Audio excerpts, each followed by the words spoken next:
அனைவருக்கும் வணக்கம். 11th new Tamil book இயல் 3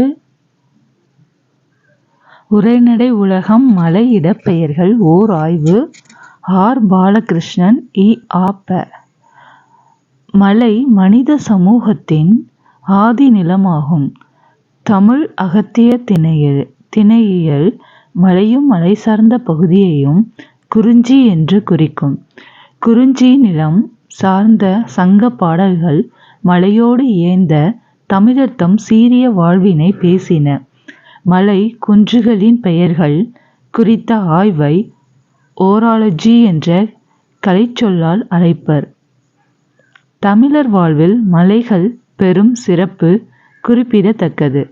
திராவிடர்கள் அடிப்படையில் மலைவாழ் மக்கள். திராவிடர்களை மலைநில மனிதர்கள் என்று அழைக்கிறார்கள். கமிழ்ஸ் வளபில் சேயோன் மேய மைவரை உலகம் என்று உரைக்கிறது. கமிழ்ஸ் வளபில் சேயோன் மைய மைவரை உலகம் என்று உரைக்கிறது தொல்காப்பியம். ஸோ மலைநில மன்னர்கள், திராவிடர்கள் மலைநில மன்னர்கள் என்று யார் அழைக்கிறாங்கன்னா கமிழ் ஸ்வலபில். அப்புறம் சேயோன் மேய மைவரை உலகம் என்று உரைக்கிறது தொல்காப்பியம். வெண்பொரு நெடுவரை குறிஞ்சி கிழவ என்கிறது திருமுருகாற்றுப்படை. மேற்குறிப்பிட்டுள்ள பாடல் அடிகள் தமிழரின் கடவுளையும் மலையையும் தொடர்புபடுத்தும் பண்டைய பதிவுகளாக விளங்குகின்றன. பழந்தமிழ் இலக்கியங்கள் குறிப்பிடும் கடையேழு வள்ளல்கள் எழுவருமே மலைப்பகுதிகளின் தலைவர்களாகவே விளங்கியுள்ளனர். பெருநிலப் பகுதிகளை ஆண்ட முடிமன்னர்களுக்கு கூட வழங்காத பெருமையை பழந்தமிழ் இலக்கியங்கள் இக்குறுநில தலைவர்களுக்கு அளிப்பதை பார்க்க காணலாம். திராவிடர்களின் மலை பெருமிதம். இந்தியாவில் தற்போது வாழும் பல்வேறு திராவிட பழங்குடிகளின் இனக்குழு பெயர்கள் அப்பழங்குடியினரின் மலை சார்ந்த மானுட புவிச்சூழலை வெளிப்படுத்துகின்றன. கீழ்காணும் இனக்குழு பெயர்கள் மலை என்ற சொல்லை அடிப்படையாக கொண்டு உருவாகியுள்ளன. மால் பகாடியா ஜார்க்கண்ட். மல அரையன் மேற்கு தொடர்ச்சி மலைகள் கேரளம். மலக்குறவன் நெடுமங்காடு கேரளம். மலமூத்தவன் எர்நாட் கேரளம். மலப்பணிக்கர் வட கேரளம். மலையன் பாலக்காடு கேரளம். மலவேடா இடுக்கி கேரளம். மலேரு தட்சிண கன்னடா கர்நாடகம். இதே போலவே கோட்டா நீலகிரி தமிழ்நாடு. கொண்டா தோரா ஆந்திர பிரதேசம். கோண்டு கொய்டர் ஒடிசா ஆகிய திராவிட பழங்குடி இனக்குழு பெயர்களும் மலை குன்று என்ற பொருள் தரும் சொற்களையே அடிப்படையாக கொண்டு ஆக்கம் பெற்றுள்ளன. மலை குடியிருப்புகள். திராவிட மலைவாழ் மக்களின் குடியிருப்புகள் அப்பழங்குடியினர் தம் மலை சார்ந்த வாழ்வியலின் சமூக சமய கூறுபாடுகள் குறித்த புரிதலை தருகின்றன. பழங்குடியினர் ஓடும் நீரையே தங்கள் குடிநீராக பயன்படுத்தும் இயல்புடையவர்கள். எனவே அவர்கள் தங்கள் குடியிருப்பு பகுதியை விட உயரமான இடத்திலோடும் சிற்றாறுகள் ஓடைகளில் இருந்து நீரெடுத்து பருகுகிறார்கள். நீலகிரியில் உள்ள தோடர் இனத்தவர் பால் எருமை கொட்டில்களை புனித இடமாக கருதுபவர்கள். எனவே அவற்றை சுற்றி உயர்ந்த மதுச்சுவர்களை அமைத்திருக்கின்றனர். அவர்களின் வீடுகளில் திண்டுகள் மேடைகள் முக்கிய இடம் பெறுகின்றன.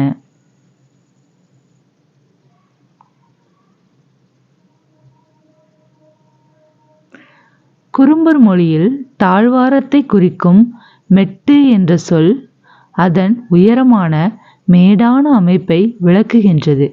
குறும்பர் மொழியில் தாழ்வாரத்தை குறிக்கும் மெட்டு என்ற சொல் அதன் உயரமான மேடான அமைப்பை விளக்குகின்றது. ஆந்திராவிலும் ஒடிசாவிலும் உள்ள ஜதாப்பு எனப்படும் திராவிட பழங்குடியினரின் குடியிருப்புகள் பெரும்பாலும் மலை உச்சிகளில் அமைந்துள்ளன.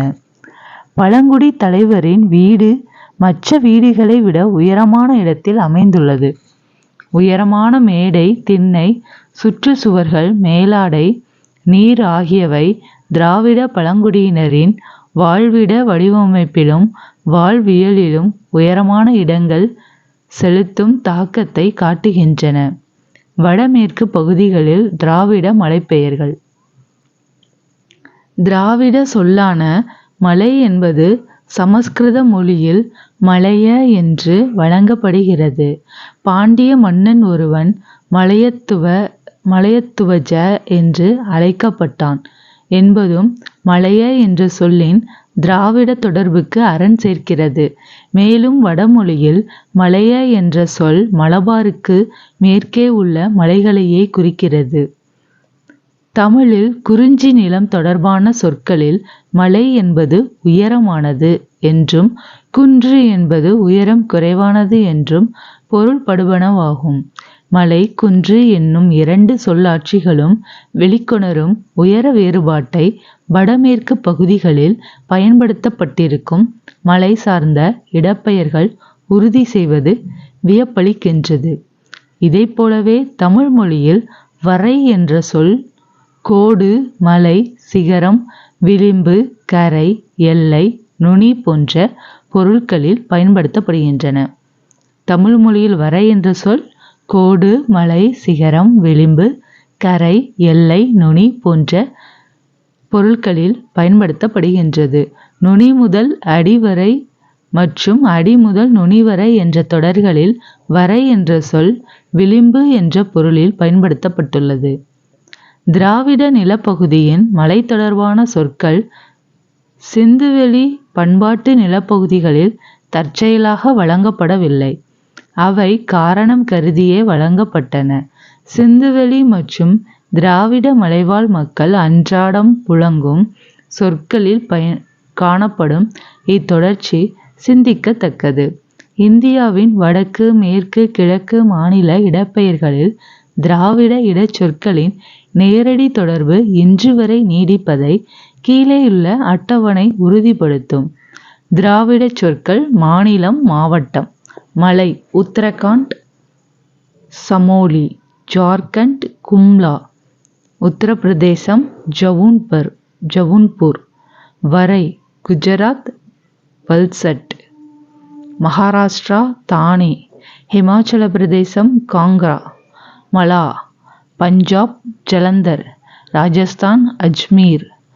கர்நாடகம் உடுப்பி. தென்னிந்தியாவில் மலை என்ற இடப்பெயரின் சிறப்பிடம். தமிழ்நாட்டில் மலை என்ற சொல் 17 இடப்பெயர்களில் முன்னொட்டாகவும் 84 இடப்பெயர்களில் பின்னொட்டாகவும் இடம்பெறுகின்றன. ஆந்திர மாநிலத்தில் மல் என்ற வேர் சொல் ஐகார ஈறு பெற்று மலை என வழங்கப்படுவதற்கு மாறாக ஆகார ஈறு பெற்று மலா என்று வழங்கப்படுகிறது.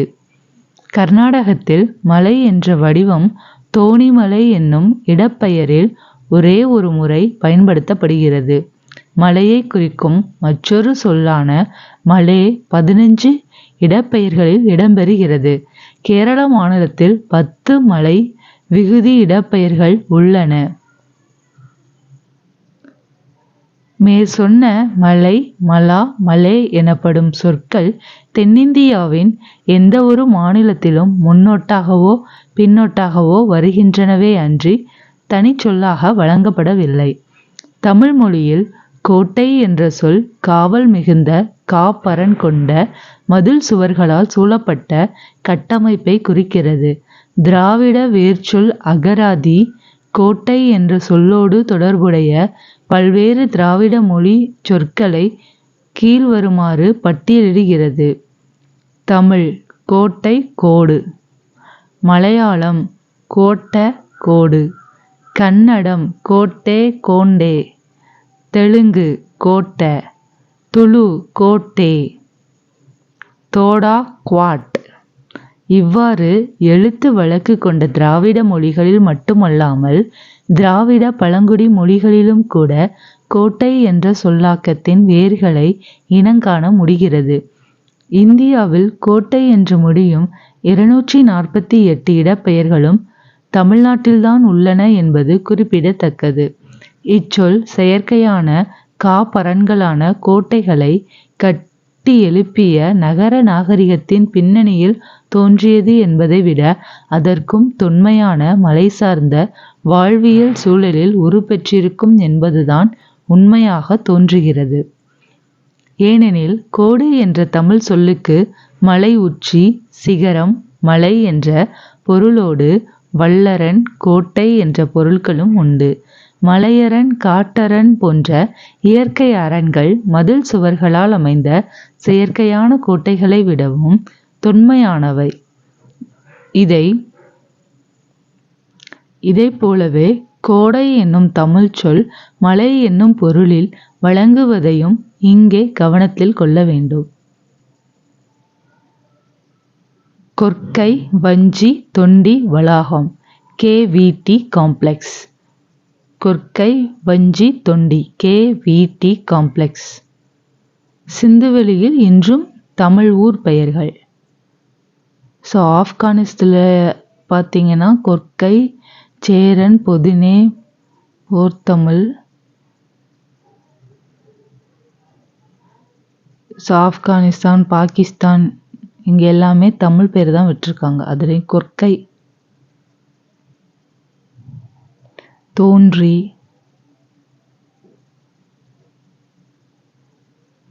ஹரப்பா மொஹஞ்சதாரோ நாகரிகம் வளர்ந்தது இங்கே தான்.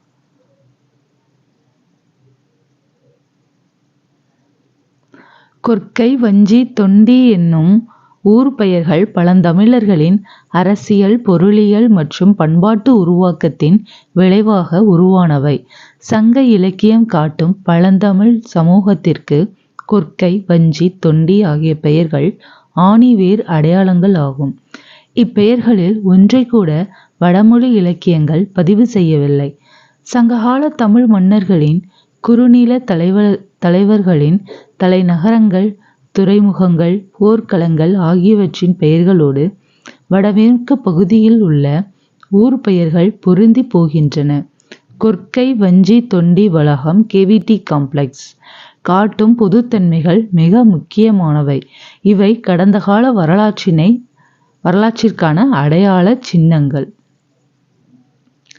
திராவிடர்களின் மலை பெருமிதத்தின் நீட்சியாக விளங்கும் இடப்பெயர்கள் வடமேற்கு நாடுகளான பாகிஸ்தான் மற்றும் ஆப்கானிஸ்தானின் நெடுமலைகளின் பெயர்களோடு பொருந்தி போகும் சான்றுகள் கண்டறியப்பட்டுள்ளன.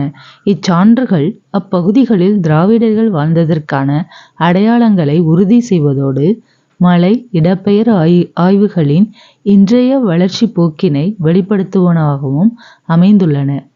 நூல்வெளி.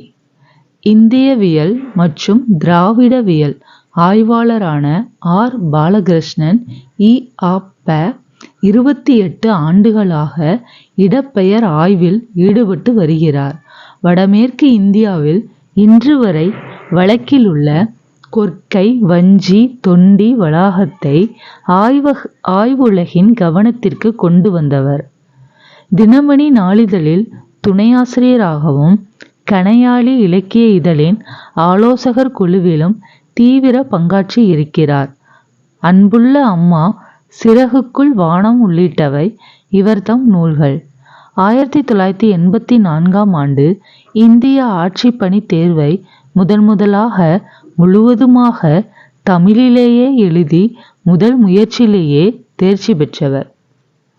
இந்திய ஆட்சிப்பணி தேர்வை 1984 ஆண்டு இவர் தான் முதலாக தமிழ் மொழியில எழுதி தேர்ச்சி பெற்றிருக்கிறாங்க. தற்போது ஒடிசா மாநிலத்தில் கூடுதல் தலைமைச் செயலர் மற்றும் அம்மாநிலத்தின் வளர்ச்சி ஆணையராக பொறுப்பில் இருக்கிறார்.